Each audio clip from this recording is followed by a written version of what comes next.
এটা কি আছে পড়েছিলেন ক্লাস कृष्णा जी भगवान जी ना ওয়াও ওয়াও এটা আমাদের এখানে শর্ট ছিল আমি সিরিয়াসলি এটা আমাদের এখানে শর্ট ছিল এটা আমি আমরা যেটা গিফট করি মানে এই আমরা এটা দেখেছিলাম শর্ট ছিল না যে হচ্ছে ইয়ে করে গ্লাসটা নেব না আমি দেখলাম আগেরবার এসে দেখলাম যে নেই আমি সেই জন্য না দেখলাম নেই না এইবারই গেছিলাম কিন্তু পাইনি আমাদের ভগবান আমরা আসি তো কাজ জন্য আমরা আছি যখন ক্লাসটা দেখে মনে পড়বে হ্যাঁ এটা দেখো এও বড় সিল নিয়ে এসেছে দেখো ফন্টে ওয়াও ওয়াও এটাতে কি রাখবো বলে দাও এটা পুডিং বানাবে না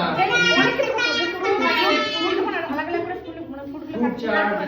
চাট রাখতে পারবে স্যালাড মানে সুন্দর হয়েছে সেটা খুব সুন্দর হয়েছে এই তারা খাবে